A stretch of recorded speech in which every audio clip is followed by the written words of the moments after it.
স্বপ্ন যদি তোমার হয়ে থাকে কলকাতা পুলিশে কনস্টেবল বা লেডি কনস্টেবল হিসেবে সিলেক্ট হওয়ার, সেক্ষেত্রে পরীক্ষা প্রস্তুতি অনেক বেশি মজবুত হওয়া দরকার। প্রিয় ছাত্রছাত্রীরা, আজ আমি কথা বলবো টার্গেট কলকাতা পুলিশ কনস্টেবল বা লেডি কনস্টেবল হলে যে সমস্ত জায়গা থেকে আমাদের কোয়েশ্চেন্স এসে থাকবে এবং তার জন্য কোন কোন চ্যাপ্টার আমাদের পড়তে হবে সেটা আমি দেখিয়ে দেবো।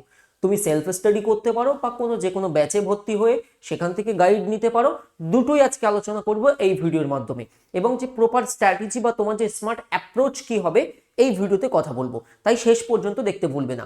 So hello and welcome everyone, this is Alamir Rahman, you are watching TWS smart and initiative by the way of solution.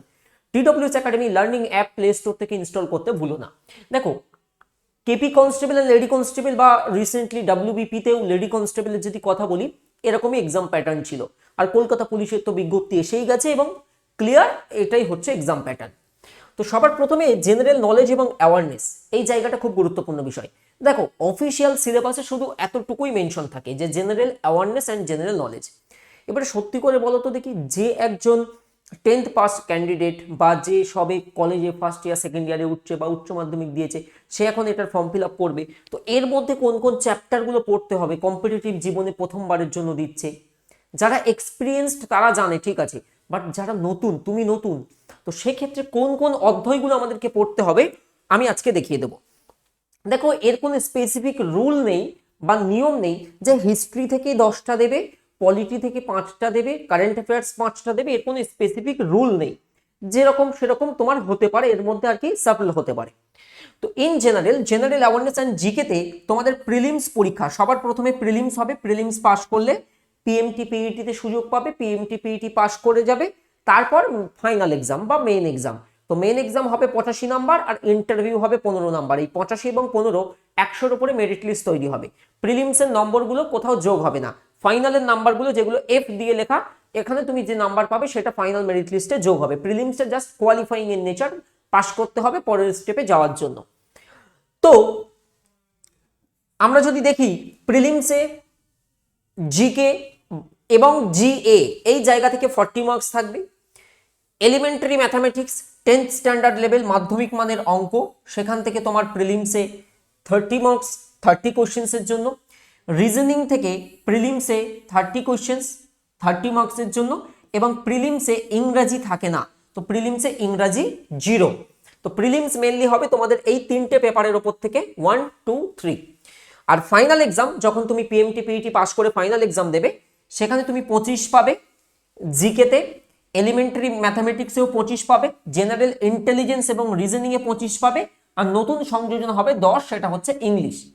এবারে যাদের ইংরেজিতে দুর্বল আছে, দুর্বল থাকুক চাই না থাকুক, আমরা যদি 10-এর জন্য প্রতিদিন আধা ঘন্টা ন্যূনতম বা 1 ঘন্টা, আধা ঘন্টা 1 ঘন্টা আমরা চর্চায় রাখি ইংরাজি, তাহলে ওই মেনের সময় গিয়ে তোমাকে আর ভুগতে হবে না বা ওভারলোড নিতে হবে না। একটা কথা মাথায় রেখে দেবে, প্রতিটি সাবজেক্ট সমান গুরুত্বপূর্ণ, প্রতিটি বিষয়ে তোমাকে ইকুয়াল এফোর্ট দিতে হবে, প্রতিটি সাবজেক্টকে সমান গুরুত্ব দিতে হবে।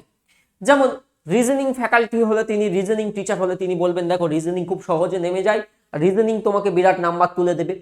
আবার যার কাছে জিকে ইজি, সে বলবে দেখো ভাই জিকে তাড়াতাড়ি নেমে যায়, জিকে তোমার বেশি নাম্বার দেবে। তো এগুলো সব আপেক্ষিক ব্যাপার। তো তুমি চেষ্টা করবে প্রত্যেকটাতে, চেষ্টা মানে এই কথাটা মাথায় ঢুকিয়ে নেবে, প্রতিটি সাবজেক্টে তোমাকে ইকুয়াল এফোর্ট দিতে হবে, তবেই কিন্তু একটা স্মার্ট অ্যাপ্রোচ হবে। এবারে যদি কথা বলি, প্রিলিমসে তো সবচেয়ে বেশি নাম্বার থাকবে জিকে থেকে, এটা কিভাবে তুমি প্রস্তুতি নেবে একদম নতুনদের জন্য বলছি। দেখো, সবে সবে তুমি মাধ্যমিক দিয়ে বা উচ্চ মাধ্যমিক দিয়ে বা কলেজ পড়ে তুমি এসছো, এই জায়গা সম্পর্কে তুমি কিছুই জানো না। জেনারেল অ্যাওয়ারনেস, অ্যাওয়ারনেস মানে কি? সচেতনতা। বলি না যে অ্যাওয়ারনেস ক্রিয়েট করতে হবে। মনে করো আমাদের এলাকায় কোনো আমরা বিভিন্ন সময় পঞ্চায়েত থেকে বা পৌরসভা থেকে দেখবে প্লাস্টিক বজ্র কিংবা যখন ডেঙ্গুর টাইম হয় সেই সময় দেখবে যাতে আমরা কোথাও বিভিন্ন জায়গায় পচা জল না জমে থাকে, বিভিন্ন অ্যাওয়ারনেস ক্যাম্পেইন হয়, মানে কি সচেতনতামূলক। তো জেনারেল অ্যাওয়ারনেসের মধ্যে যে জায়গার কোয়েশ্চেন্স আছে যে তুমি তোমার এনভায়রনমেন্ট সম্পর্কে অ্যাওয়ার কিনা, এনভায়রনমেন্ট সম্পর্কে অ্যাওয়ার কিনা, মানে কি ইভিএস এর কোশ্চেন না, ইভিএস নয়, অনেকটা কারেন্ট বেসড জিকে আমি বলতে পারি। যেমন কোয়েশ্চেন জিজ্ঞেস করা হলো যে এবছর আইপিএলে এততম আরপিএল এর মরশুমে জয়ী হলো কোন দল। প্রশ্ন আসলো যে এবছরের অলিম্পিক্সে ভারত কয়টি পদক জিতেছে, বা ফিফা ওয়ার্ল্ড কাপ উইনার কে হয়েছে। এই যে জায়গাটাকে আমরা জেনারেল অ্যাওয়ারনেসের মধ্যে ধরি। আর জেনারেল নলেজ, এই জায়গাটা অনেক একটা বড় বিষয়, সাধারণ জ্ঞান যেকে আমরা বলে থাকি। আর একটা হয় জেনারেল স্টাডিজ, এইগুলোরই ইন ডেপথ স্টাডিজ হচ্ছে জেনারেল স্টাডিজ। তো জেনারেল নলেজের মধ্যে বেসিক্যালি আমাদের এই সাবজেক্টটার মধ্যে অনেকগুলো ছোট ছোট সাবজেক্ট অন্তর্ভুক্তি আছে, যেমন history, geography, polity, economy, current affairs, স্ট্র্যাটেজিকে, জেনারেল সায়েন্স, এই সব মিলে এই ঝুড়িটা আছে। এর মধ্যে এতগুলো সাবজেক্ট তোমাকে ভালো করে পড়তে হবে। এবং যদি নতুনদের জন্য স্পেসিফিক্যালি অধ্যয় ভিত্তিকভাবে না করো, কিংবা যারা কয়েকবার পরীক্ষা দিয়েছো ব্যর্থ হয়েছো, দেখো তোমার ওই অ্যাপ্রোচেই গন্ডগোল আছে। তো তোমার যে প্রচেষ্টা যেটা হবে, তোমার যে উদ্যম যেটা হবে, সেটা কিন্তু অবশ্যই একটা ইকুয়াল এফোর্টের মাধ্যমে শুরু হওয়া চাই। তো সমস্ত সাবজেক্ট, যেমন হিস্ট্রিতে যেমন গুরুত্ব দেবো, কারেন্ট অ্যাফেয়ার্সে তেমন, জিওগ্রাফিতে তেমন। দেখো এরকম কোনো মানে নেই যে লাস্ট ইয়ার স্ট্র্যাটেজিকে বেশি এসছে বলে এবছর স্ট্র্যাটেজিকে বেশি দেবে। এমন কোনো কথা নেই যে লাস্ট ইয়ার কারেন্ট অ্যাফেয়ার্স দিইনি বলে এবছর কারেন্ট অ্যাফেয়ার্স দেবে, এর কোনো নিয়ম নেই। তো আমাদেরকে যেটা করতে হবে, এই 40 মার্কসের জন্য লড়তে গেলে এর মধ্যে যতগুলো সাবজেক্ট পড়ছে সবগুলো করতে হবে। সিমিলারলি এলিমেন্টারি ম্যাথামেটিক্সের ক্ষেত্রে আমি 20টা চ্যাপ্টার বলে দেবো, এর মধ্যে সেই চ্যাপ্টারগুলো করলেই হবে, ওর মধ্য থেকেই জেনারেলি কোশ্চেন আসে।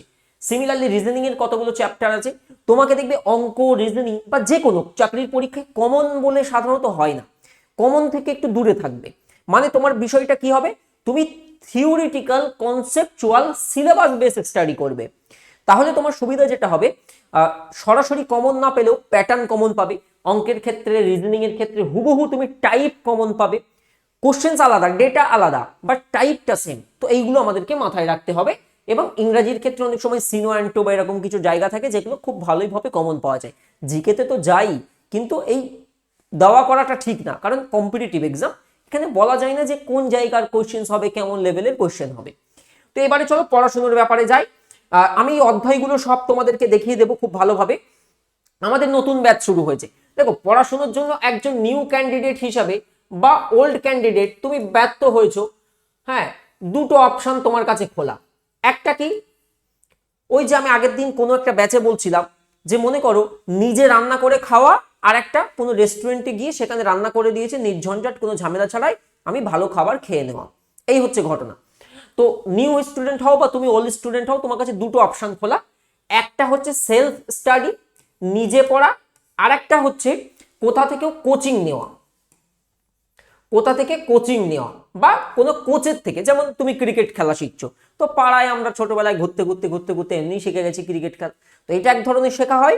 আর এগুলো সবই তো আমাদের অর্জিত বৈশিষ্ট্য, তাই না? আমরা তো কেউ জন্মগতভাবে আসিনি না, সবাই আমরা অর্জন করছি। এবারে তুমি নিজে করেও করতে পারো, আর একটা অপশন হচ্ছে কোনো কোচিং এর থেকে বা কোনো কোচ থেকে বা কোনো ট্রেনারের থেকে, যারা এই নিয়ে ডিল করে তাদের থেকে তুমি পরামর্শ নিলে। এই দুটো ওয়ে আছে তোমার চ্যাপ্টারগুলিকে কমপ্লিট করার। ওকে, আর তুমি কোচিং থেকেও যদি নাও বা সেলফ স্টাডিও নাও, দিন শেষে এই দুটো কিন্তু মিট করবে এক জায়গায়, সেটা হচ্ছে সেলফ, নিজে। কারণ পরীক্ষাটা তুমি দিতে যাবে, পরীক্ষাতে কোনো কোচিং সেন্টারে স্যার যাবে না, পরীক্ষা তুমি নিজে দেবে। তো সেই জায়গায় দুটো কিন্তু এক জায়গায় এসে আবার মিট করে, সেটা হচ্ছে সেলফ। তুমি যদি আমাদের এই ব্যাচেও ভর্তি হও, তোমাকে কিন্তু সেলফ স্টাডিটা করতে হবে। ব্যাচে যদি তোমাকে দিনে 2 ঘন্টা ক্লাস দেওয়া হয়, তোমাকে কিন্তু নিজে আবার 4 ঘন্টা সময় দিতে হবে, আদারওয়াইজ কিন্তু তোমার সেলফ স্টাডিতে খামতি থেকে যাবে। বুঝাতে পারলাম? তো আমাদের সমস্ত বিষয়ে সিলেবাস অনুযায়ী ক্লাস, আমি এখন সিলেবাসের চ্যাপ্টারগুলো দেখাবো যেগুলোই আমাদের ব্যাচে করানো হবে। তো সেই সিলেবাস অনুযায়ী ক্লাস, লাইভ প্লাস রেকর্ডেড, সমস্তটা এরকম লাইভ ক্লাস হবে, মিস করলে রেকর্ড পেয়ে যাবে, সমস্ত ফুল এইচডি রেকর্ড, যতবার খুশি ততবার দেখতে পারবে 1 বছর। সপ্তাহে 6 দিনই ক্লাস, যাতে তোমাদেরকে এনগেজ করে রাখতে পারি, ধরে রাখতে পারি, একটা ছন্দের রুটিনের মধ্যে রাখতে পারি। দেখো কম্পিটিটিভ এক্সামের রুটিনটা খুব ইম্পর্টেন্ট, রুটিন মেনটেন করাটা, ডেলি পড়াটা। আর ডেফিনেটলি সমস্তটাই অভিজ্ঞ শিক্ষক আছে আমাদের। আর প্রতিটি ক্লাসের যে পিডিএফ যেটা হয়, এরকম বোর্ড ওয়ার্ক যেটা হয়, সেই পিডিএফটা দিয়ে দেওয়া হয়। এই ব্যাচের প্রাইস হচ্ছে 1399। আমাদের অনেক ক্লাস যায়, এই ব্যাচে কম বেশি 300+ ক্লাস পাবে, এবং আমাদের ক্লাস অত্যন্ত কোয়ালিটি কন্টেন্ট, আমাদের টিচাররা অনেক খেটে মেহনত করে। এবং আমাদের এই ব্যাচটার ডিউরেশন হচ্ছে 5 মাস। মানে এই ব্যাচে এই 1399 ওয়ান টাইম, এটা কিন্তু মান্থলি ফিজ না, ওয়ান টাইম। এছাড়া অতিরিক্ত কোনো প্র্যাকটিস সেটের জন্য হোক বা ক্লাসের পিডিএফ এর জন্য হোক কোনোরূপ চার্জ করা হবে না, এটাই তোমার ফাইনাল অ্যামাউন্ট। তো তুমি যদি এই অ্যামাউন্টটা দিয়ে ভর্তি হও, তোমাকে 5 মাস পড়তে পারবে। যদি বলো স্যার ক্লাস কবে থেকে শুরু, অলরেডি শুরু, তোমার কাছে খবর এখনো পৌঁছায়নি, 15 ফেব থেকে শুরু হয়ে গেছে, এরকম করে 5 মাস আমরা পড়াবো। আর 12 মাস মানে তুমি যে ডেটে পারচেস করবে, আজকে এই ভিডিওটা দেখার পরে তুমি যদি আজকে পারচেস করো, আজকে থেকে নেক্সট 12 মান্থ তোমার কাছে এগুলোর অ্যাক্সেস থাকবে যে কোনো সময় রেকর্ড দেখার জন্য। খুব সহজেই বলতে গেলে, যারা এত কঠিন টার্ম বোঝো না, ওই মোবাইলে রিচার্জ করার মতো। মানে তুমি 12 মাস পরে মনে করো তোমার রিচার্জ শেষ, তোমার আর ভিডিও কিন্তু চলবে না। বুঝতে পেরেছো? এবারে চলো আমরা কথা বলি, যদি এই টার্গেট হয়, আমি ব্যাচেও আমার ব্যাচের প্ল্যানিং এটা, কোর্স প্ল্যানিং এটা, তো আমি এটাই তোমাদেরকে ওপেন পাবলিকলি দেখিয়ে দিই, যাতে যে ব্যাচেও আসবে না সে যাতে অন্তত নিজে পড়াশোনাটা করতে পারে। এতটুকু ক্লিয়ার তো? তো চলো এই জায়গাটা জুম করা যাক এবং তোমাদেরকে দেখানো যাক যে সবার প্রথমে আসি হিস্ট্রির মধ্যে। হিস্ট্রি একটা গুরুত্বপূর্ণ পার্ট আমার জেনারেল নলেজ এবং অ্যাওয়ারনেসের মধ্যে। তো এইগুলো তোমরা খাতাতে লিখে নেবে। আমি স্মার্ট বোর্ডে এত সুন্দর করে দেখাচ্ছি, এমনি না, এগুলো খাতাতে লিখে নেবে। এই চাহিদাটা থাকতে হবে, একটা করে চ্যাপ্টার করবে আর এরকম করে টিক মারবে। ওর যে সুকুন, ওর যে তৃপ্তি তুমি বোঝাতে পারবে না। ওই টু ডু লিস্ট অনেকে মেনটেন করে না নিজের কাজ দৈনিক জীবনের, তো একটা করে কাজ হয়ে যায় আর সবাই এরকম করে কেটে দেয়। তো এর যে তৃপ্তি তুমি ফিল করতে পারবে যখনই একটা একটা করে চ্যাপ্টার তোমার শেষ হবে, কত আনন্দ লাগবে। চলো সবার প্রথমে আমি চলে আসি হিস্ট্রির মধ্যে তোমার যে যেগুলো জানা দরকার। তো সবার প্রথমে হিস্ট্রি আমরা 3টে ভাগ আমরা করব, অ্যানসিয়েন্ট প্রাচীন ভারত, মিডিয়াভাল মধ্য এবং মডার্ন বা আধুনিক এবং স্বাধীনতা সংগ্রামের পার্ট। এই হচ্ছে আমার জায়গা ব্রডলি বলতে গেলে। তো সবার প্রথমে যদি আমরা দেখি প্রাচীন ভারতের ইতিহাস, অ্যানসিয়েন্ট ইন্ডিয়ার হিস্ট্রি, তো সেখানে আমাদের সবার প্রথমে মেহেরগড় ও সিন্ধু সভ্যতা বা হরপ্পা সভ্যতা এই চ্যাপ্টার পড়তে হবে। দেখো এখান থেকে শুধু এমসিকিউ পড়লে হবে না, ইউটিউবে দেখবে প্রচুর এমসিকিউ ক্লাস চলে, কিন্তু এরকম থিওরি ক্লাস এরকম সুন্দর করে কিন্তু পাবে না। এর জন্যই ব্যাচে আসতে হয়। আর নিজে পড়তে গেলে পড়া যায় না তা না, বাজার চলতি যে কোনো বই নাও। এবারে নতুন নতুন ড্রাইভার হলে বা নতুন স্টুডেন্ট হলে সমস্যা কি, সে বুঝতে পারে না কোনটা পড়বো কোনটা ছাড়বো, কতটুকু নেবো কতটুকু বাদ দেবো। এই জন্য কোচ নিলে সুবিধা হয় আর কি। কিন্তু ওই নিজে পড়তে হবে, তুমি যতই কোচ নাও নিজে পড়তে হবে, কারণ মাঠে তুমি নামবে। তো মেহেরগড় ও সিন্ধু সভ্যতা এই অধ্যায়টা করবে। যে কোনো অধ্যায় যখন করবে দুটো ভাবে।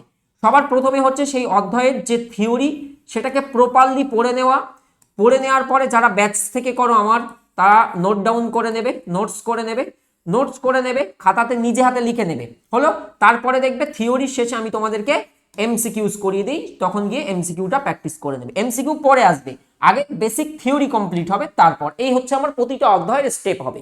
আর তো মেহেরগড় সিন্ধু সভ্যতা, তারপর আমরা পড়বো বৈদিক সভ্যতা, প্রতিবাদী ধর্ম আন্দোলন, স্পেসিফিক্যালি বৌদ্ধ ও জৈন ধর্ম পরীক্ষাতে খুব দেয় এই দুটো জায়গা থেকে প্রশ্ন। চতুর্জাম, পঞ্চম মহাব্রত, মহাপরিনির্বাণ, মহাবিনিষ্ক্রমণ। বৈদিক সভ্যতা থেকে অনেক সময় আর্যদের বা বৈদিক সভ্যতা বা বৈদিক যুগ থেকে কোয়েশ্চেন্স আসে। ষোড়শ যে মহাজনপদ, 16টা যে মহাজনপদ এবং সেখান থেকে রাইজ অফ মাগধা, মগধের যে উত্থান, ভেরি ইম্পর্টেন্ট। এবং এর মধ্যে নন্দ বংশ, মৌর্য বংশ, শিশুনাগ বংশ, হর্ষঙ্ক বংশ, ভেরি ইম্পর্টেন্ট। দেখো এর মধ্যে কোন চ্যাপ্টারে কোশ্চেন দেবে কম্পিটিটিভ এক্সামে বলা মুশকিল, এই কেপি বলি বা ডাব্লিউবিপি বলি। তো আমাকে কিন্তু সবগুলো করে যেতে হচ্ছে, এতে একটাও বাদ না যায়। বুঝতে পেরেছো? সবগুলো করে যেতে হবে। সে হয় না হাইড অ্যান্ড সিক খেলা, লুকোচুরি খেলা, এরকম একটা মনে করো অনেকগুলো 10টা ঘর আছে, হ্যাঁ 10টা এরকম ছোট ছোট ঘর আছে। তো তোমার বন্ধু কোন ঘরে লুকিয়ে আছে তোমাকে খুঁজে বার করতে গেলে আন্দাজে ঢিল মারলে তো হবে না, এটাতেও দেখতে হবে, এটাতেও দেখতে হবে, এটাতেও দেখতে হবে, এটাতেও দেখতে হবে। তো দেখতে দেখতে তুমি খুঁজে পেয়ে যাবে। বুঝতে পেরেছো? তো কোন চ্যাপ্টারের কোশ্চেন্স দেবে বোঝা মুশকিল, তো আমরা সব চ্যাপ্টার পড়বো। তো মৌর্যের পর মৌর্য পরবর্তী যুগ যেটা ছিল সেটা, গুপ্ত সাম্রাজ্য, তারপরে এগুলো একটা একটা কিন্তু অনেক বড় চ্যাপ্টার, এগুলো একটা একটা অনেক বড় চ্যাপ্টার। আমি জাস্ট চ্যাপ্টারগুলো দেখিয়ে দিচ্ছি। গুপ্ত পরবর্তী যুগ ও আঞ্চলিক শক্তির আত্মপ্রকাশ ঘটবে। এক নজরে শেষে গিয়ে আমরা করব বিভিন্ন রাজবংশের গুরুত্বপূর্ণ তথ্য, মানে বিভিন্ন বংশের প্রতিষ্ঠাতা, শেষ শাসক, শ্রেষ্ঠ শাসক ইত্যাদি। এবং যেই হয়ে যাবে, এটা আমাদের ব্যাচের সিস্টেম, যেই আমি প্রাচীন ভারতে এরকম 9টা চ্যাপ্টার করিয়ে দেবো, 9 থেকে 10টা চ্যাপ্টার হবে। তারপরে পিওয়াইকিউ, পিওয়াইকিউ মানে previous year question. Practice class একটা হবে, দুটো হবে, তিনটে হবে, মানে পিওর এমসিকিউ। আর প্রতিটা চ্যাপ্টার শেষে তো এমসিকিউ হবেই হবে। আর তারপরে আমরা প্রপার আর একবার আমরা প্র্যাকটিস করব। এই হচ্ছে আমাদের অ্যাপ্রোচ হিস্ট্রির প্রাচীন ভারতের মধ্যে। তো কথা দাও, এইগুলো সবাই লিখে নিয়েছো? কারা কারা খাতায় লিখেছো কমেন্ট করো, আমাকে চটপট কমেন্ট করো। আর ব্যাচে আসলে তো অবভিয়াসলি এগুলো সব আমাদের দায়িত্ব করিয়ে দেওয়ার জন্য। এবারে চলো আমরা দেখি, যখনই প্রাচীন তোমার হয়ে যাবে, তারপরে চলো মিডিয়াভাল বা মধ্যযুগে আমরা দেখি যে কি কি আমাদেরকে পড়তে হচ্ছে। খুব ভালো করে এই জায়গাটার দিকে একটু খেয়াল রাখো প্রিয় ছাত্রছাত্রীরা। অবশ্যই এটাও কিন্তু খাতাতে নোট করে, এটাও কিন্তু আমরা প্রথমে থিওরি তারপর এমসিকিউ এইভাবে যাব। আর আজকে কিন্তু আমি স্ট্যাটিক জিকের টপিকও বলে দেবো, তাই শেষ পর্যন্ত দেখবে। দেখো এরপরে আমরা যখনই মিডিয়েভাল বা মধ্য পর্ব শুরু করব, মধ্য পর্বটা শুরু হবে আদি মধ্যযুগ, পাল, সেন, রাষ্ট্রকূট, চোল ডায়নেস্টি। প্রত্যেকটা এরকম বংশ সম্পর্কে গুরুত্বপূর্ণ কি পয়েন্টগুলো আমরা খাতাতে সবসময় লিখে রাখবো। এবারে এমসিকিউ করতে গিয়ে নতুন যদি কোনো কোশ্চেন্সের সম্মুখীন হয়, সেটা আমি আবার পরে ব্যাকে গিয়ে সেখানে অ্যাড করে রাখবো। এটা আমাদের স্টেপ হবে। এরপরে আমরা দেখবো দিল্লি সালতানেত, দিল্লি সুলতানি। সেখানে দাস বংশ, কুতুবুদ্দিন আইবক, দাস বংশ, খিলজি বংশ, তুগলক বংশ, সৈয়দ বংশ, লোদি বংশ। এই পাঁচটা ভেরি ইম্পর্টেন্ট। ওকে, তারপর আমরা বিজয়নগর মারাঠা পড়বো, মুঘল সাম্রাজ্য পড়বো। এবার দেখো মুঘল সাম্রাজ্য পড়তে গেলে আমাদের 2 থেকে 3টে ক্লাস লাগে মোটামুটি, 1-2 ক্লাসেও করা যায়। তো এইটাগুলো আমাদের অ্যাপ্রোচ হবে, এই সমস্ত চ্যাপ্টার আমাদের প্রত্যেকটা দেখতে হবে, না দেখে আমরা যাব না। তারপরে বিভিন্ন প্রাদেশিক রাজ্যসমূহ, বাংলা, গুজরাট, জয়দেবপুরের স্বাধীন রাজবংশ পড়বো। তারপর মধ্যযুগ থেকে আমরা এই 3টে প্র্যাকটিস ক্লাস করে নেবো পিওআইকিউ এর উপর থেকে। তাহলে আমার মধ্যযুগের ইতিহাসের এই জায়গা কমপ্লিট। তো যখনই এই জায়গাটা কমপ্লিট হয়ে যাবে, এরপরে আমরা প্রিয় ছাত্রছাত্রীরা যে অধ্যায়ের দিকে এগোবো, ইতিহাসের মধ্যে শুধু হিস্ট্রিতে এতগুলো, কখনো ভেবেছে এরকম ডেপথ কারা কারা পড়েছো আমাকে বলো তো দেখি।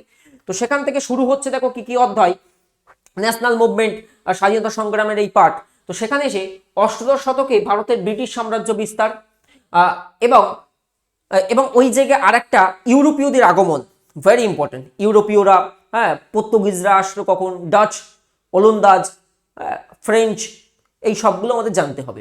প্রচুর কোয়েশ্চেন্স আছে ওখানে। ব্লু ওয়াটার পলিসি কে করে, পর্তুগিজদের প্রথম রাজধানী কোথায় ছিল, পরে কোথায় স্থানান্তরিত করা হলো, সেই সময় কালিকটের রাজা কে ছিল, এগুলো পরীক্ষাতে আসে, জামেরি। এরপরে এই ক্লাসটা তো বিরাট বড় ক্লাস এবং বিরাট ইম্পর্টেন্ট। কার সময় রেলপথ, কে কি সূচনা করছে, কাকে ভারতের সিভিল সার্ভিসের জনক বলে, কাকে পুলিশি ব্যবস্থার সূচনা করছে, তারপরে কাকে লোকাল সেলফ গভর্নমেন্ট বা স্থানীয় স্বায়ত্তশাসনের জনক বলে। অনেক কিছু আছে, অনেক কিছু, 2-4টে পয়েন্টে না, অনেক কিছু এর মধ্যে। এটা মুখস্থ করতে তোমার 2-3 দিন লেগে যাবে, বিলিভ মি, আমি যেভাবে পড়াই। তো governor, governor general, viceroy, governor, governor general, আরেকটা এখানে অ্যাড করো, সেটা হচ্ছে ভাইসরয়। এরপরে চলে এসো উপজাতি বিদ্রোহ, কৃষক বিদ্রোহ, আধুনিক ভারতের শিক্ষা ব্যবস্থা ও মুদ্রাণ শিল্পের বিকাশ, হয়ে গেল। এরপরে আমরা চলে আসব তার পরবর্তী অধ্যায়ে।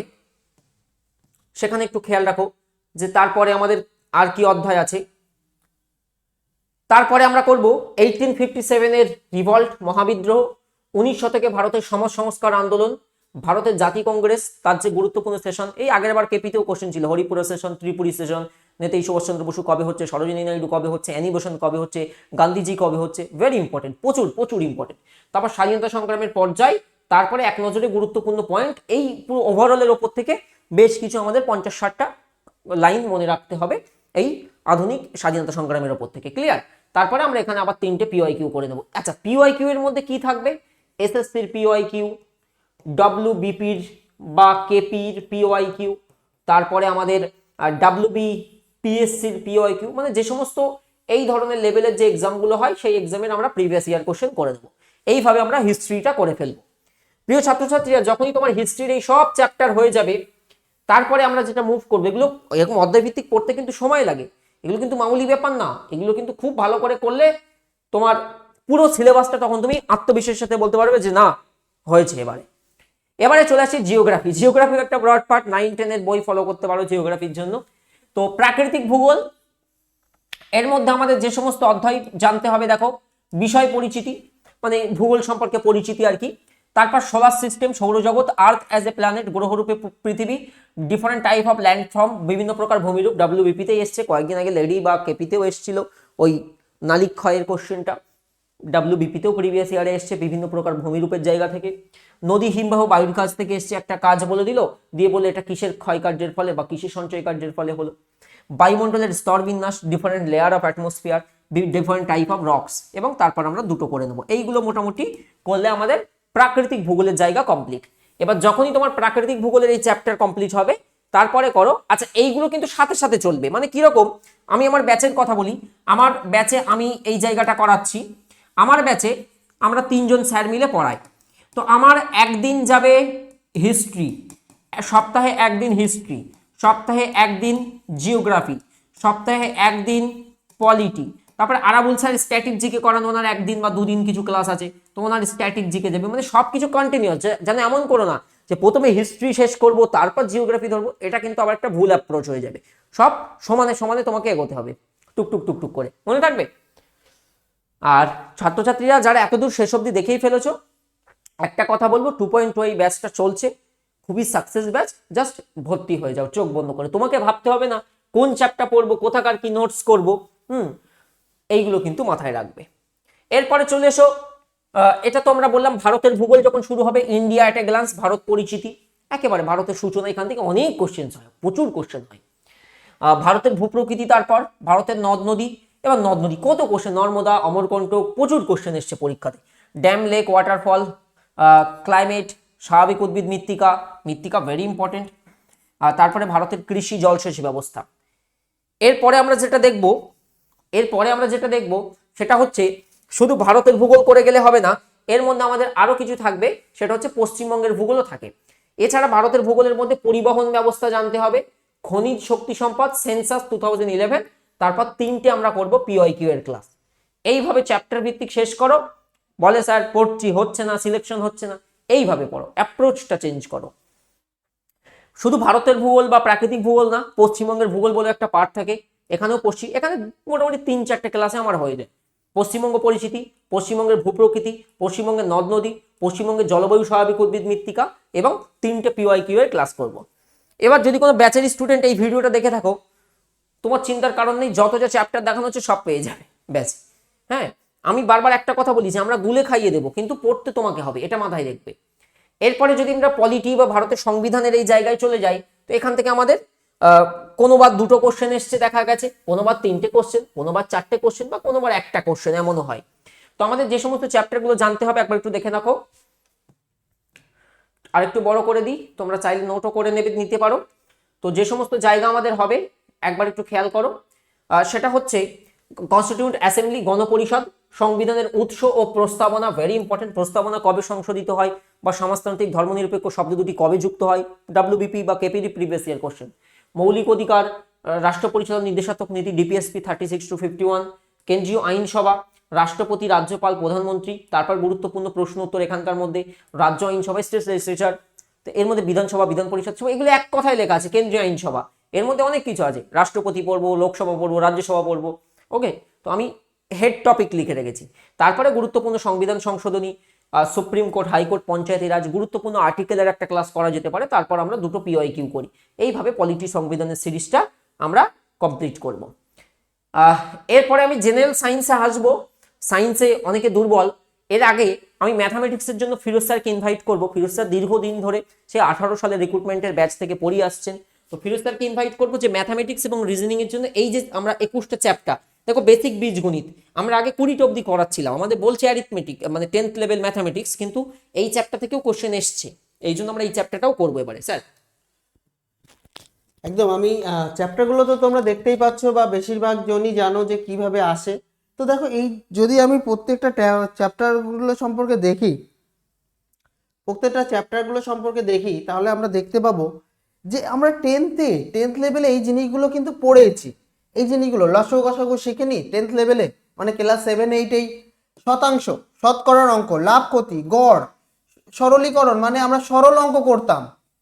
আচ্ছা, নাম্বার সিস্টেমের অনেকটাই আমরা কিন্তু ক্লাস 9-এর বইতে পেয়ে যাবো, অনেকটাই 50%। অনুপাত সমানুপাত ইজিলি ক্লাস 7-এ করেছি। বয়স, পিতা পুত্রের অঙ্ক করেছি। অ্যালিগেশন মানে মিশ্রণের অঙ্কটা। সময় ও কার্য করেছি। নল চৌবাচ্চা, কোনটা করিনি তোমরা বল, কোনটা করিনি আমরা? তো আমরা কিন্তু সবসময় এগুলো করেছি। কিন্তু আমি প্রত্যেকটা এই 21টা চ্যাপ্টার কেন দেখানো হচ্ছে, দেখো কিছু অঙ্ক আমরা যদি বেসিক বীজগণিতটা দেখি তাহলে আমরা অনেক অ্যারিথমেটিক পার্ট যেটা বেসিক বীজগণিতকে ইউজ করে করতে পারবো, যেমন কিছু সূত্র আছে বীজগণিতের রিলেটেড, সেটা করতে পারবো। অ্যান্ড বেসিক বীজগণিত থেকে কিন্তু 1-2 করে কোশ্চেন আসে। বেসিক ত্রিকোণমিতি এবং পরিমিতি, এগুলো বেসিক থেকে এমন সুন্দর, এগুলো যদি ডেপথে কোশ্চেন আসে আমরা গ্রাজুয়েট করা, অনার্স করা ছেলে মেয়েও পারবে না, কিন্তু তা আসে না। আসে কেমন, দেখা যাচ্ছে tan 45-এর একটা মান চাইলো, এটা আমরা মোটামুটি যদি একটু নজর রাখি তাহলে এটার মান যে 1, এটা সহজে আমরা বলতে পারি। হয়তো বলতে পারি যে একটা চৌবাচ্চার কত লিটার জল থাকবে যার দৈর্ঘ্য প্রস্থ উচ্চতা দিল, বা এই ঘরটাতে কত সর্বোচ্চ দৈর্ঘ্যের কত বড় আমি একটা লোহার রড রাখতে পারবো, তাহলে আমি শুধু কর্ণের সূত্রটা এইটুকু, মানে এই বেসিক কনসেপ্টের বাইরে ভীষণ ডেপথে কোশ্চেন দেয় না, অর্থাৎ এইটুকু আমার বেসিক কনসেপ্টগুলো জানলে হবে এই 3টে চ্যাপ্টার। আমরা সেইভাবেই পড়াবো যাতে তোমাদের খুব উপকারটা হয়। এরপরে আমরা এই চ্যাপ্টারগুলো প্রত্যেকটা আমি তোমাদের বললাম, কিন্তু আমি একটু বলতে চাই যে স্যার আমি ওদেরকে এইটুকু বলতে চাই যে আমি স্ট্র্যাটেজি কিভাবে আমি পড়বো অঙ্কটা। একটা কথা বলুন তো, অনেকে আমাকে বলে স্যার অঙ্ক পারি না, এই চ্যাপ্টার এর বাইরে তো আর কিছু করা লাগবে না, তাই তো ফিরোজ ভাই? না লাগবে। তাহলে এই চ্যাপ্টার কিভাবে শুরু করতে হবে? একদম আমি এটাই বলতে চাইছি, সবার প্রথমে অঙ্কের প্রতি ভালোবাসা তো জন্মাতেই হবে, আর জন্মাবেই যদি তুমি বোঝো। তুমি যদি না বোঝো, যদি তুমি বুঝতে না পারো, তাহলে কিন্তু ভালো লাগবে না। তো বোঝার জন্য এমন নয় যে সূত্র মুখস্থ করে অঙ্কগুলো করে দেবে, তা নয়। আমি সিম্পলভাবে বলতে চাই, তোমার ধরো পার ডে একটা করে যদি পারো, একটা করে টাইপ যদি একটু চর্চা করো, ব্যাস হয়ে যাবে। কিভাবে করবে? তুমি আজকের আমরা যেভাবে পড়াবো, আমরা প্রত্যেকটা টপিক ওয়াইজ পড়াবো, একদম টাইপ ধরেই পড়াচ্ছি। সেই টাইপে আমি তোমাকে দিলাম যে সবচেয়ে ছোট সংখ্যা কত, যেটা 2, 4, 6 এবং 8 দ্বারা বিভাজ্য। এই টাইপটা আমি তোমাকে শেখালাম যে এদের এলসিএম করলে যেই সংখ্যাটা আসে, অর্থাৎ এটা আমি যদি করি 24, অর্থাৎ সেটা হচ্ছে সব থেকে ছোট সংখ্যা, যেটাকে তুমি 4, 2, 4, 6 এবং 8 দ্বারা ভাগ করতে পারো। এটা আমি শেখালাম, তুমি বুঝলে। সরি, কিন্তু মেন যে সমস্যাটা হবে, তুমি এই জিনিসটাই ভুলে যাবে, আগামী 1 সপ্তাহ পরেই ভুলে যাবে। তার জন্য তোমাকে যেটা করণীয়, এই যে টাইপটা শেখালাম, এই টাইপটাই তোমার আরো অন্তত 3টে থেকে 4টে বা 5টা কোশ্চেন এই টাইপের উপরে তোমার নিজেকে করতে হবে। স্যার যে ক্লাসে আজকের ক্লাসের শুরুতেই বলছিলেন সেলফ, তো আমরা যদি দেখি আমার বাড়িতে রান্না যদি করে, আমার মা রান্না করে, বা যে অনেকে নিজে রান্না করে, অনেকের বাড়িতে অনেক মানে তার হয়তো ওয়াইফ থাকে, সে রান্না করে, কিন্তু খাওয়াটা দিন শেষে আমাকে নিজে খেতে হয়, আমি নিজেই খাই। তোমাদের ক্ষেত্রেও তাই, আমরা সবাই রান্না করে দেব, আমরা জোগাড় করব, করে ভালো করে রান্না করব, খুব মানে দেখা যাবে খুব টেস্টফুল, অথচ কাজে লাগছে না যদি তুমি না খাও, মানে নিজের যদি স্টাডি না করো, যত ভালো ক্লাস করাই প্রথমত বেকার। দুটো কথা বলবো, একটা নিজের টেস্ট ভালো হতে হবে। হ্যাঁ। তো তোমার যদি টেস্ট ভালো হয়, তো তোমার ভালো রেস্টুরেন্টে যেতে হবে। তো আমি অন্তত মনে করি যে আমরা ভালো রেস্টুরেন্ট, এই বোঝানোর জন্য বললাম, মানে আমরা ডেফিনেটলি ভালো পড়াই বা পড়াবো। তুমি আমাদের সম্পর্কে গুগলে রিভিউ, আমাদের ইউটিউবে রিভিউ, আজকে থেকে তো আমরা নেই, আমরা 18 সাল থেকে আছি। হ্যাঁ, 17 সালে শুরু হয়, 18 সাল থেকে প্রপার ডাব্লিউবিপির নোটিফিকেশন আসে, সেখান থেকে প্রপার যে জার্নিটা, সেটা আজকের কথা না। তার মধ্যে কত চেঞ্জ, কত কি হলো। তো এই যে চ্যাপ্টারগুলো হচ্ছে, নিঃসন্দেহে যদি অঙ্কের প্রতি ভালোবাসা জন্মায়, টিচারের পড়ানোর পদ্ধতিকে ভালোবাসতে হবে, ডেফিনেটলি তুমি পুরো ধরে ধরে সব শিখতে পারবে। আচ্ছা স্যার, আচ্ছা অনেকে এমন আছে হয়তো 5টা এই এই কয়েকটা পারে, 2টো পারে না, এইটা পারে ওইটা পারে না। তো তুমি ডেফিনেটলি শিখে নেবে। এইগুলো তো সেলফ স্টাডি করে বুঝতে পারবে না, বোঝার জন্য গাইড দরকার, মেন্টর দরকার। আমরা 5 মাস সব সাবজেক্ট পড়িয়ে দেবো, তাই বলবো নিঃসন্দেহে জয়েন করবো, অ্যাপ ডাউনলোড করবে অবশ্যই। একদম। এবার আমি যেটা বলছি ঠিক তারপরে ধরো নাম্বার সিস্টেম থেকে একটা কোশ্চেন, 7^63 এর একক স্থানীয় অঙ্ক কত, আমি তোমাদেরকে আজকে শেখালাম। আমরা তো অবশ্যই ব্যাচের টাইপ ধরে ধরে করাচ্ছি, এটা শেখালাম। এটা তুমি ঠিক একই রকম ভাবে তুমি এটার উপরে আবার 4টে-5টা কোশ্চেন সলভ করবে। কোথায় পাবে? অবশ্যই প্র্যাকটিস সেট কিনতে হবে, অবশ্যই বই কিনতে হবে। আলামিন স্যার সবসময় বলে, মানে যে কোনো ব্যাচে সবার শুরুতেই কিন্তু বলে বই কিন্তু থাকতে হবে। এরকম নয় যে আমরা শুধু পড়াচ্ছি এবং সেখান থেকে হয়ে যাবে, না, বই থেকে প্র্যাকটিস করতে হবে।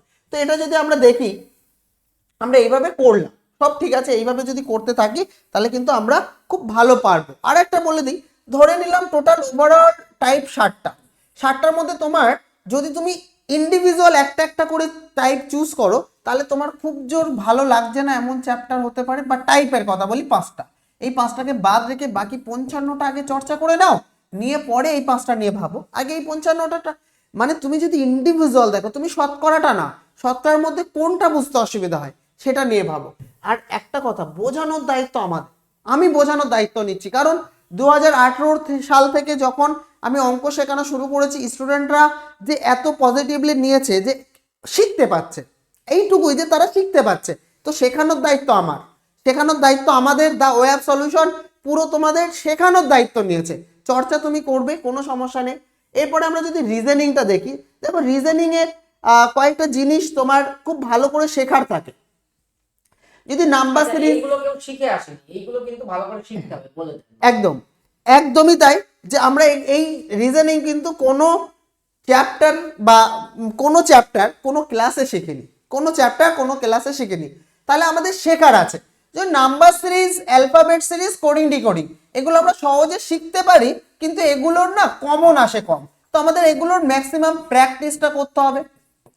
এবার যদি আমি বলি এই দুটো, এই অ্যানালজি এবং ক্লাসিফিকেশন, এটাতে তোমার পুরোপুরি মুখস্থ করতে হবে, জিকের পার্ট মুখস্থ থাকলে হবে। আর blood relation, direction test, clock problem, calendar problem, order ranking, seating arrangement, cube and dice, Venn diagram, counting figure, এইগুলো যদি বলি এগুলো প্রত্যেকটা অনেক লজিক্যালি শিখতে হবে। লজিক্যাল কি লজিকে করছি, যদি তোমার মনে ক্লাস করতে করতে কোশ্চেন আসবে কি হচ্ছে, কি হচ্ছে তুমি দেখতেই পাচ্ছ, কি হচ্ছে তুমি দেখতে পাচ্ছ, কেন হচ্ছে, কেন হচ্ছে বা কেন করছি আমি, যদি এই প্রশ্নটা, এটা তুমি দেখতেই পাচ্ছ যে কি হচ্ছে, আমি কি করছি তুমি দেখতেই পাচ্ছ, কিন্তু কেন করলাম, কি জন্য যোগ করলাম, আমি লিখলাম 3 + 2 = 1, আমি বললাম 3 + 2 = 1, এখানে প্লাস মানে মাইনাস ধরা হয়েছে, তাহলে কেন করেছি সেটার উত্তর তোমার দেখতে হবে, কারণ এখানে প্লাস = আমি মাইনাস বলে দিয়েছিলাম। তাহলে কেন করছি এই প্রশ্নটা তোমার মনে আসতে হবে, এবং তার উত্তর যে স্যারের কাছ থেকে পাবে সেই স্যারের ক্লাস তুমি করো। যে স্যার তোমার প্রশ্নের উত্তরটা দিতে পারছে, যে স্যার আপনি করেছেন, আপনি 7⁹ করেছেন, ভালো কথা, বাট কেন করেছেন, কেন করেছেন এই প্রশ্নের উত্তর যখনই পাবে তখনই মনে করবেন না ঠিক আছে তুমি পারছো, বুঝতেও পারবে, প্লাস তুমি এখান থেকে শেখার তোমার আছে। তো আমরা বলবো আমাদের ক্লাস করলে তোমরা সবসময় কেন প্রশ্নের উত্তর অলওয়েজ পাবে, অলওয়েজ কেন প্রশ্নের উত্তর পাবে। শুধু আমি বলে দিলাম, সাধারণত স্যার এমন হয় ম্যাথের ক্ষেত্রে যে সূত্র, যেমন সিটিং অ্যারেঞ্জমেন্ট লিখে দেবে কি, বা অর্ডার এন্ড র্যাঙ্কিং লিখে দেবে কি, লেফট প্লাস রাইট -1, এই লেফট প্লাস রাইট থেকে -1টা কেন করলাম, এই কেন যদি উত্তর না পাও তাহলে তুমি কিছু শেখোনি। কি হচ্ছে সবাই বলতে পারে, কারণ 2-4টে এরকম পেজ সামনে নিয়ে আসবো, সূত্রগুলো মুখস্থ লিখে দেব, লিখে দিলাম আমি জাস্ট একটা অঙ্কের ক্ষেত্রে SB + SC/2, এটা নৌকার বেগ স্রোতের বেগ /2, কেন নৌকার বেগ আর স্রোতের বেগ যোগ করে তারপরে 2 দিয়ে কেন ভাগ হয়, স্যার আমি 3 দিয়ে কেন করব না, এই কেন প্রশ্নের উত্তরটা কিন্তু আমাদের ক্লাসে পাবে। এটা বলছি, যদি না এই কেন প্রশ্নের উত্তরটাই খুঁজতে গেলে ম্যাথস আর রিজনিং আমার কাছে, আমি চেষ্টা করি কেন প্রশ্নের উত্তর দিই। এখানে একটা কথা আমি অ্যাড করব, সেটা হচ্ছে অঙ্কের কিন্তু তুমি যদি আমাদের থেকে শেখো সমস্ত প্যাটার্ন কিন্তু কমন পেয়ে যাবে, অঙ্ক শিখে যাবে। অঙ্ক কমন দেওয়া হাস্যকর বিষয়, কিন্তু টাইপ প্যাটার্ন কমন পেয়ে যাবে, কিন্তু ডাইরেক্ট অঙ্ক কমন পেয়ে যাবে।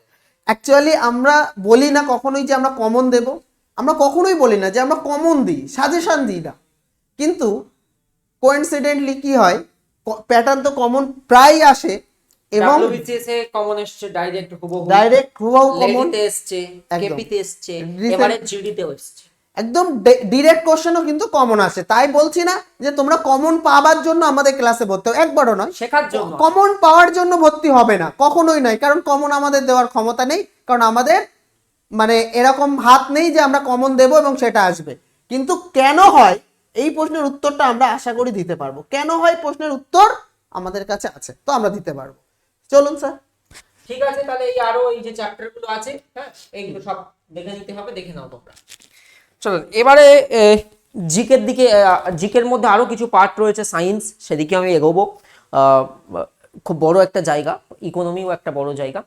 আর একটা কথা বলে দিই, এবারে অনেকে ভাবছে স্যার আমি তো যুক্ত হতে চাই, কি করে হবে। সবার প্রথম গুগল প্লে স্টোরে চলে যাও, কি বললাম, আমাদের ফোনে যে অ্যাপ ইনস্টল করি যেখান থেকে, Google play store, Google play স্টোরে খোলো, খুলে সার্চ করো TWS একাডেমি। সার্চ করলে, যারা একদম ফার্স্ট টাইম আমাদের অ্যাপটা ইনস্টল করলে, তোমার তারপরের স্টেপ হচ্ছে TWS একাডেমি অ্যাপ ইনস্টল করার পরে, ডাউনলোড করলে তারপর তোমার রেজিস্ট্রেশন করতে হবে, তোমার নাম, ফোন নাম্বার ইত্যাদি বসিয়ে রেজিস্ট্রেশন প্রসেস কমপ্লিট করবে। রেজিস্ট্রেশন হয়ে গেলে লগ ইন হয়ে যাবে। যেই লগ ইন হয়ে যাবে তুমি আমাদের অ্যাপের মধ্যে পেইড কোর্স অপশন দেখতে পাবে। আমার এখানে পিডিএফটা থাকলে আমি দেখিয়ে দিচ্ছি। আমাদের এখানে যদি কোনো পিডিএফ থাকে আমি তোমাকে দেখিয়ে দিতে পারবো। হ্যাঁ, এটা থেকে দেখতে পারবে। হ্যাঁ, এই যে আমাদের 2.0 ব্যাচ, এই ব্যাচটি করলে কিন্তু এটা একেবারে নিশ্চিত। আমাদের এই যে ব্যাচ 2.0 আমরা যেটা লঞ্চ করেছি, 10th লেভেল যে এক্সাম হয় ডব্লিউবিপি বা KP constable, lady constable, WBP KP, SI এর প্রিলি, এসআই এর মেন না, main descriptive, warder, WBPSC clerkship, food SI বা অন্যান্য যে কোনো 10th লেভেল পরীক্ষার জন্য উপযোগী হবে। আমরা ব্যাচে এই 4টে সাবজেক্টই পড়িয়ে দেব এবং 5 মাস তোমাদেরকে পড়ানো হবে এবং 5 মাসের তোমার টিউশন ফি হচ্ছে মাত্র 1399। আমাদেরকে পে নয়, অ্যাপে ডাইরেক্ট পেমেন্ট করে ভর্তি হতে হবে। ক্লিয়ার?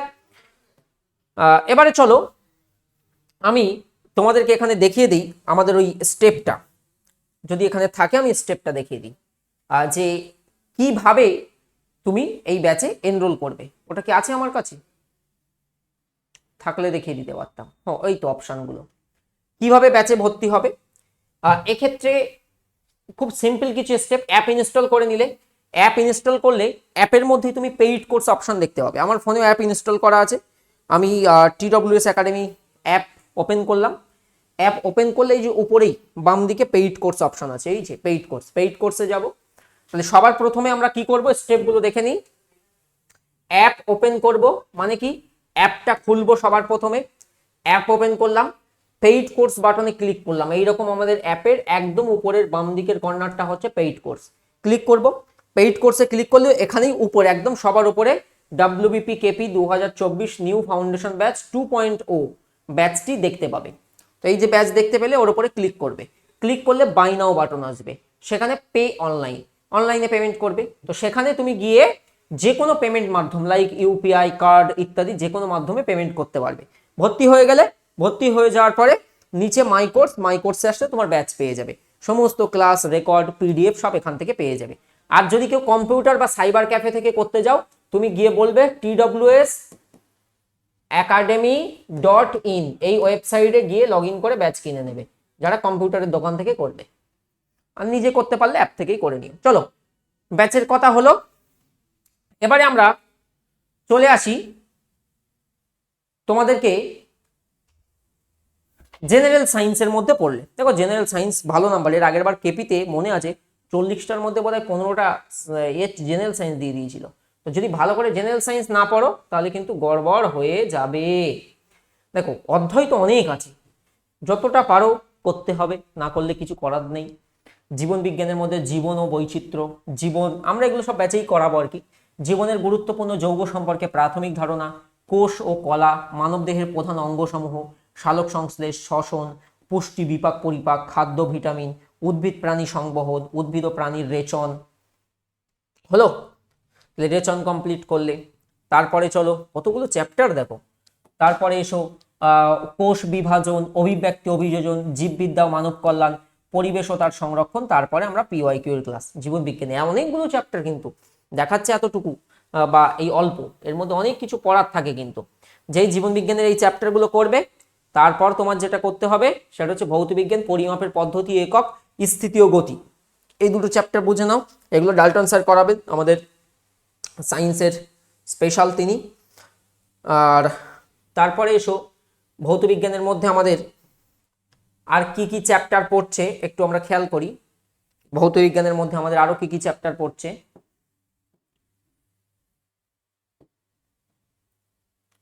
দেখো ভর, ভার, শক্তি, এখান থেকে আগের বারও প্রশ্ন ছিল। নিউটনের গতিসূত্র, মহাকর্ষ সূত্র, কার্যক্ষমতা, শক্তি, লিভার, লিভার রিলেটেড কোশ্চেন WBP-তে দেয়।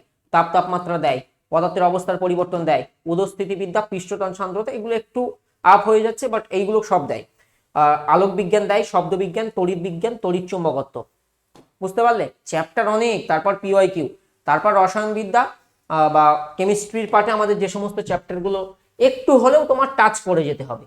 সবচেয়ে ইম্পর্টেন্ট যেটা বলতে গেলে এই গ্যাসের ধর্ম, অ্যাসিড, ক্ষার, লবণ, পর্যায় সারণী, তারপরে তেজস্ক্রিয়তা, পরমাণু, সবগুলো ইম্পর্টেন্ট। ধাতুবিদ্যা, মেট্রোলজি দেওয়া আছে, কার্বন, নৌতা, যৌগ, জৈব রসায়ন, এইগুলোই মোটামুটি রসায়ন বিজ্ঞানের জন্য করতে হবে। এরপরেও জিকে একটা ব্রড, কেউ যেন হালকাই নিও না, ফেসে যাবে।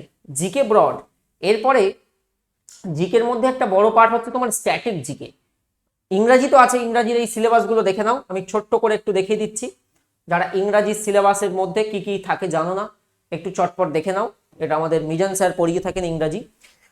গ্রামারের মধ্যে article, noun, pronoun, adjective, verb, adverb, preposition, conjunction, tense, phrasal verb, spotting error, active and passive voice, direct indirect speech, suffix, prefix, others. Others বলতে এরপরেও যদি কিছু ছুট যায় সেটা হলো। তারপর ভোকাবেল সেকশনের মধ্যে সিনোঅ্যান্টো পেয়ে যাবে, one word substitution, idiom phrase, spelling, অনেমস অ্যান্ড সেন্টেন্স কমপ্লিটেশন, কিংবা পিওয়াই কিওয়ার্ডস টাইপ একটা হয়, ওটাও পরীক্ষাতে দেয়। হলো। এরপরে চলে আসছে স্ট্যাটিক জিকে, দুর্দান্ত জায়গা। এর মধ্যেই 35-40টা টপিক, এবং খুঁজে বার করলে 50টা হয়তো টপিক বেরিয়ে যাবে। এর মধ্যে সংমিশ্রণ থাকে স্ট্যাটিক জিকের মধ্যে। তোমার সায়েন্সের স্ট্যাটিক জিকেতে কিছু সায়েন্স বেসড কোশ্চেন পাবে, কিছু জিওগ্রাফি বেসড কোশ্চেন পাবে, হ্যাঁ, তারপরে তোমার কিছু হিস্ট্রি বেসড কোশ্চেন চলে আসে, সব মিলে আমাদের এই স্ট্যাটিক জিকে। দুর্দান্ত একটা চ্যাপ্টার স্ট্যাটিক জিকে, পড়তেও ভালো লাগে। এখানে শুধু মুখস্থ করতে হবে, এখানে কিছু তোমার বুঝতে হবে না, শুধু মুখস্থ করো। দেখো, সবার প্রথমে আসি, ভারতে বর্তমান কটা ইউনেস্কো ওয়ার্ল্ড হেরিটেজ সাইট আছে? পশ্চিমবঙ্গে কটা আছে? পশ্চিমবঙ্গে 3টি আছে। কোন কোনগুলো? কোন সালে সুন্দরবন ন্যাশনাল পার্ক করবে? ডব্লিউপিতে আসা প্রশ্ন, 1987। তো ইউনেস্কো যত ওয়ার্ল্ড হেরিটেজ সাইট সেগুলো ভারতের রাজ্য কেন্দ্রশাসিত অঞ্চল পরিচিতি, এটা যারা আবার আমার ভূগোল ক্লাস করবে তারাও আইডিয়া পেয়ে যাবে এই চ্যাপ্টারের। অল ইম্পর্টেন্ট ডে, মানে তোমাকে প্রশ্ন আসলো বিশ্ব ব্রেইল দিবস কবে, বিশ্ব স্বাস্থ্য দিবস কবে, এই সমস্ত, বিশ্ব জল দিবস কবে, বিশ্ব ধরিত্রী দিবস কবে, সব এসছে তো পরীক্ষায়। বিভিন্ন দেশ তার রাজধানী ও মুদ্রা পরীক্ষাতে এসছে। উচ্চতম, দীর্ঘতম, দীর্ঘতম নদী কোনটা পরীক্ষাতে এসছে। এশিয়ার দীর্ঘতম নদী, এটা পরীক্ষাতে এসছে। ভারতের বৃহত্তম লেক কোনটা, ভারতের বৃহত্তম সাধু জলের লেক কোনটা, অনেক কিছু দীর্ঘতম, বৃহত্তম, উচ্চতম, এটা দিয়ে বহু question. Sports GK, sports GK তো অনেকগুলো হয়। একটা হয় স্পোর্টস টার্ম, স্পোর্টস সম্পর্কিত শব্দ। টি শব্দ কোন খেলার সঙ্গে যুক্ত, বাটারফ্লাই স্ট্রোক কিসের সঙ্গে যুক্ত, গুগলি কিসের সাথে সম্পর্কিত। টার্ম হয়, স্পোর্টস পার্সেন্স হয়, বলে দিলে একটা দিব্যেন্দু বড়ুয়া কোন খেলার সাথে যুক্ত, পরীক্ষায় এসছে। জাতীয় ক্রীড়া দিবস কবে, আর একটা হয় অ্যাওয়ার্ড, যে এবছর মেজর ধ্যানচাঁদ খেলরত্ন পুরস্কার কে পেল, জাতীয় ক্রীড়া দিবস কবে, অর্জুন পুরস্কার কে পেল এবছর, এইগুলো হচ্ছে এই জায়গা। এরপর আসবে পুরস্কার সম্মান, মেজর একটা টপিক। কি বললাম, আমি একটু উপরে উঠি তাহলে তোমরা বুঝতে পারবে। পুরস্কার সম্মান গেল, দাঁড়াও, পুরস্কার সম্মান বিভিন্ন ক্ষেত্রে প্রথম ভারতীয় পুরুষ, প্রথম ভারতীয় মহিলা, ভেরি ইম্পর্টেন্ট। বিভিন্ন রাজ্যের dance and festival, dam, lake, waterfall, এটা আমি আবার জিওগ্রাফিতেও করাই। বিভিন্ন সংস্থা সদর দপ্তর, আন্তর্জাতিক দেশীয় বইসমূহ, ভেরি ইম্পর্টেন্ট। এর মধ্যে বেশ কিছু আমাদের ইতিহাসের উপাদানে যে সমস্ত প্রাচীন ভারতের ইতিহাসের বই থাকে ওগুলো আসে, যেমন আসলো রামচরিত মানসের রচয়িতাকে, জীবনী, আত্মজীবনী এবং চরিত্র তার স্রষ্টা, বলে দিল ফেলুদা চরিত্রের স্রষ্টাকে, নন্টে ফন্টে চরিত্রের স্রষ্টাকে, বিভিন্ন আত্মজীবনী, আনব্রেকেবল আত্মজীবনী, সব ডব্লিউপির কোশ্চেন বলছি। বিভিন্ন ব্যক্তির ছদ্মনাম পরীক্ষাতে এসছে কিন্তু অলরেডি, কে কোন পদে আছেন, বর্তমানে অ্যাটর্নি জেনারেল কে, এগুলো চেঞ্জ হয় কিন্তু আমরা স্ট্র্যাটেজিকেতেই করিয়ে দিই। যত রামসার সাইড আছে পরীক্ষাতে দেয়। জাতীয় উদ্যান আমাদের কতগুলো আছে আমাদের দেশে, 100-র বেশি জাতীয় উদ্যান আছে, কতগুলো স্যাংচুয়ারি আছে। বিভিন্ন নদী তীরবর্তী, অযোধ্যা শহর কোন নদীর তীরে, সরজু নদী, ডব্লিউবিতে আসা কোশ্চেন। ভারতের বিভিন্ন শহরের উপনাম ডব্লিউবিপিতে এসছে, ভারতের ম্যানচেস্টার কাকে বলে, দুবার এসছে। বিজ্ঞান, প্রযুক্তি, স্থাপত্য, আবিষ্কারক, টেলিভিশন কে আবিষ্কার করে, ডব্লিউবিপিতে এসছে। চ্যাপ্টার অনেক, এরকম ভালো করে পড়তে হবে। এমনি এমনি সিলেকশন আসে, শর্টকাটে মনে রাখবে কিছু হয় না, খেটে পড়তে হবে, মেহনত করে সিলেকশন পেলে তার মজাই আলাদা। তারপরে দেখো, আবিষ্কারক বললাম, বিভিন্ন সম্পর্কিত বিদ্যা প্রচুর আসে। Study of rock is called, study of lexicography, এটা পরীক্ষাতে এসেছিল একবার ডব্লিউবিপিতে। অভিধান সংকলন বিদ্যা, বিভিন্ন শব্দের সম্পূর্ণ রূপ, ভেরি ইম্পর্টেন্ট। দিয়ে দিল জিপিএস এর ফুল ফর্ম কি, এই যে মোবাইলে আমরা সিম ব্যবহার করি, সিমের ফুল ফর্ম কি, এই যে এলটি কানেকশন এর ফুল ফর্ম কি, কত ফুল ফর্ম আছে সব মনে রাখতে হবে। এগুলো এখন দেখে যারা নতুন মনে হতে পারে, ও বাবা এত চ্যাপ্টার, কিন্তু পড়াশোনার মধ্যে থাকলে বিলিভ মি সব পারবে। চলচ্চিত্র, বেতাল, টেলিভিশন, লোকগান, বাদ্যযন্ত্রের সঙ্গে যুক্ত ব্যক্তি, বাঁশিবাদককে, বিভিন্ন এরকম আছে। এখানে আমি 26টা টপিক আছে যেটা আরাবুল স্যার এই ব্যাচে করাবেন, বোঝা গেল। এরপরে অন্যান্য লেখা যদি কিছু মনে হয় আরো অ্যাড করবেন, বুঝতে পেরেছো। এই হচ্ছে প্রপার আমাদের জায়গা। ভালো করে এখন ইকোনমি বাকি রয়েছে, ইকোনমির মধ্যে তুমি চাইলে, ইকোনমির মধ্যে খুব কঠিন প্রশ্ন থাকে না, তবে এইগুলো আমরা করিয়ে দেবো ব্যাচে। 12টা ক্লাস। ইন্ডিয়ান ব্যাংকিং সিস্টেম পরীক্ষাতে ডাব্লিউবিতে এসছে, ইম্পেরিয়াল ব্যাংক যেটা এসবিআই আত্মপ্রকাশ করেছে, মনিটারি পলিসি থেকে আরবিআই, দুর্দান্ত জায়গা কোশ্চেন আসে। ইন্ডিয়ান ব্যাংকিং সিস্টেমের এমসিকিউ হবে। ট্যাক্স সিস্টেম, কোনটা প্রত্যক্ষ কর কোনটা অপ্রত্যক্ষ কর, জিএসটি কি, জিএসটি কবে লাগু হলো, কোনটা অপ্রত্যক্ষ কর, ডাব্লিউবিতে এসছে। ইন্ডিয়াস 5 ইয়ার প্ল্যান, কোনটা হ্যারড ডোমার মডেল, কোনটা মহলানবিশ মডেল, নাবার্ড কোন পঞ্চবার্ষিকী পরিকল্পনায় গঠিত, inflation, WPI and CPI, industrial policy and LPG model, unemployment, financial institute, যত আমাদের আর্থিক প্রতিষ্ঠান আছে, ইকোনমি এমসিকিউ এর এই 3-4টে ক্লাস। এই হচ্ছে আমাদের অর্থনীতির জায়গা, বুঝতে পেরেছো? তো নতুন ব্যাচ শুরু হয়েছে, ব্যাচে এনরোল করো। আর যারা প্রো, চ্যাপ্টারগুলো জেনে নিলে, নিজে জানো, তোমরা প্র্যাকটিস করো। TWS এর 20 প্র্যাকটিস সেট, এটা মেনের প্যাটার্নে ইংরেজি অ্যাড করে রাখা আছে। তোমাদের মেন যে হয় না 85-85-র প্যাটার্নে এই প্র্যাকটিস সেটটা, এটার মাত্র 149 টাকা দাম। TWS একাডেমি পেইড কোর্সের পাশে ইবুক বলে সেকশন আছে, এটা একটা পিডিএফ, এখানে একটা একটা করে সেট আর ওএমআর দেওয়া আছে। ওএমআর 20টা প্রিন্ট করে নেবে, জেরক্স করে নেবে 20 কপি, আর 2000-এর প্লাস এমসিকিউ আছে। এইটা প্র্যাকটিস করো তোমরা। আর যারা নতুন, তোমরা এক্ষুনি নিতে যেও না, তোমরা আগে ব্যাচটা কমপ্লিট করো ভালো করে। তো ব্যাচে প্রত্যেকে চলে এসো, আমরা তো এইগুলো করে দেবো।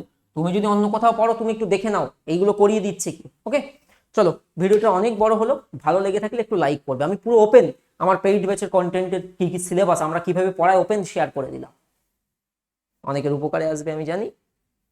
তো টাটা, অ্যান্ড লাইক করতে ভুলো না। আর নতুন দর্শক হলে মাস্ট সাবস্ক্রাইব।